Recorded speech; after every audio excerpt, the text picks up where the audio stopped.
It was supposed to be a celebration of my birthday, not a spectacle, not some grand performance.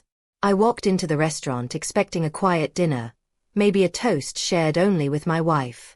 Instead, I was met by 35 unfamiliar faces staring back at me. A few I recognized, most I didn't. And there she was, at the center of it all, grinning as if she had won a trophy. "It's only 35 people," she said lightly, brushing it off. "Only 35?" I replied with a calm, steady smile that made her laughter falter. "Perfect." Then, without raising my voice, I added, "I'm going home. You take care of the bill. I'm not your cash machine." The air in the room turned heavy. She went pale, but what she didn't realize was that the real surprise wasn't the bill. It was me. We hadn't always been like this. When I first met her, I truly believed she was the one. She laughed at my jokes when no one else cared. She held my hand through hard times. I gave her everything. My loyalty, my trust, even my finances. Together, we built a home and shared plans for the future. I thought we shared love too. But the cracks began to show. Her eyes lingered too long on what others had. Her words grew sharper whenever the subject turned to money. My money. What I saw as generosity, she came to expect as obligation. My sacrifices became her entitlement. And I, foolishly, kept giving. I convinced myself it was love, until I realized it had turned into calculation. The party wasn't the problem. It was only the surface.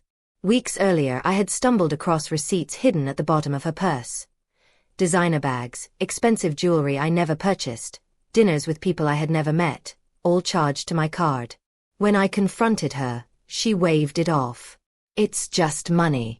You'll earn more." That was the moment I understood.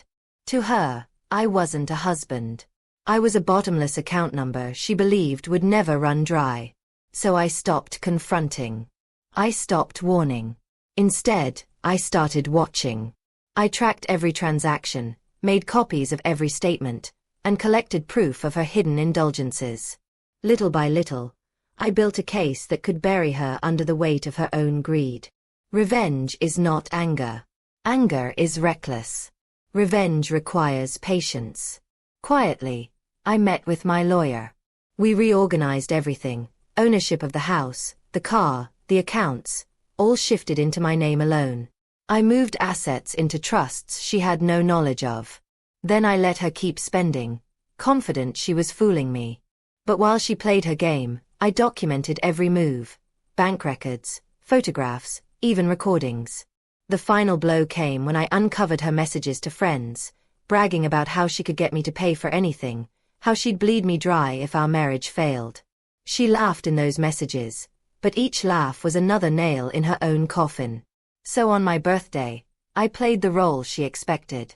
I walked into that restaurant, saw the strangers she had invited, and smiled. When I announced I was leaving her with the bill, she froze. Her hand reached for my arm as she whispered, "Don't embarrass me like this." But what she didn't know was that public embarrassment was the kindest punishment she'd receive. I walked out calmly, while she stammered to the waiter that her husband would return. I didn't. Within an hour, my phone lit up with calls, first soft, then desperate, then filled with rage. I ignored them all. By the next morning, I was ready. The first strike came as an email. One file attached, a full record of her spending, every receipt highlighted, copied to her parents, her siblings, and her closest friends, the same people who once said I was lucky to have her. By noon, her image of the perfect wife had shattered. She stumbled home that evening, mascara streaked, voice trembling. She tried to shout, but it sounded more like pleading. "How could you do this to me?" I didn't raise my voice. I didn't need to. "You did this to yourself," I told her. I just pulled back the curtain. Then I handed her the divorce papers. Signed. Filed. Final.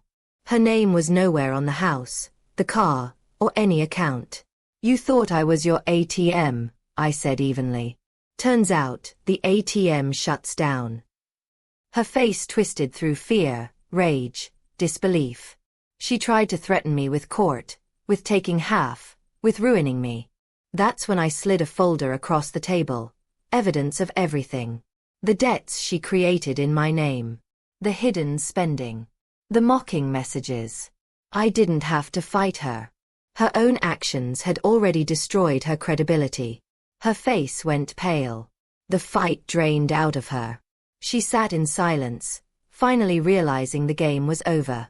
That night, I left. Not in anger, not in sorrow, but in liberation.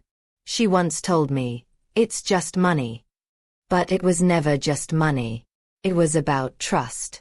About respect. About loyalty she kept counterfeiting until nothing between us was real. Now the truth was exposed for all to see, and I could finally see myself again. On the day she thought she could humiliate me and make me pay the price, I made certain she paid hers. As I walked away from the ruins of our marriage, I felt no regret. Only clarity. Only silence.